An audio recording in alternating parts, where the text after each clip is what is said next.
যে ছবি ঘুম কেড়েছে লাখো বাঙালির, অন্তরকে করেছে আর্দ্র, ভিজিয়েছে চোখের কোণা।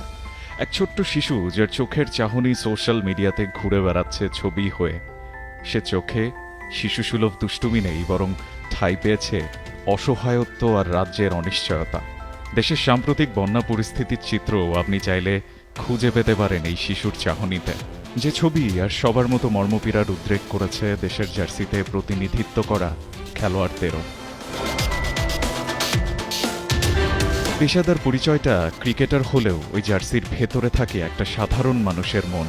নিজেদের পারফরম্যান্স গ্রাফের ওঠানামায় সমর্থকদের ভালোবাসা বা নিন্দা, দুটোই দিন শেষে ছুঁয়ে যায় জার্সির ভেতর বাস করা ছাপোষা সাধারণ মানুষটাকে, যার প্রকাশ হয়তো তাদের পেশাদারিত্বের খাতিরেই আমরা দেখতে পাই না। কিন্তু দেশের মানুষের ক্রান্তিকালে সে মনকে আর কত বেঁধে রাখা যায়। তাই তো যেন সে মনের আকুতি ঝরে পড়ল সোশ্যাল মিডিয়াতে, স্টেটাসে আর সাহায্যের আবেদন হয়ে। ভারতে ত্রিপুরার ডুম্বুর জলবিদ্যুৎ প্রকল্পের বাঁধ খুলে দেওয়া হয়েছে।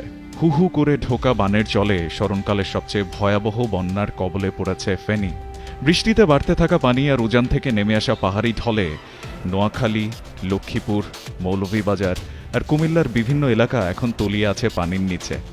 সরকারি বেসরকারি সাহায্যের পাশাপাশি ব্যক্তি উদ্যোগেও চলছে সাহায্যের চেষ্টা, যাতে এগিয়ে এলেন বেশ কজন ক্রিকেটারও।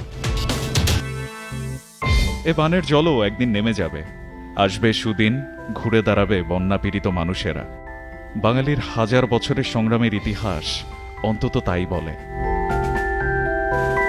রায়ান আহমেদ, ৭১।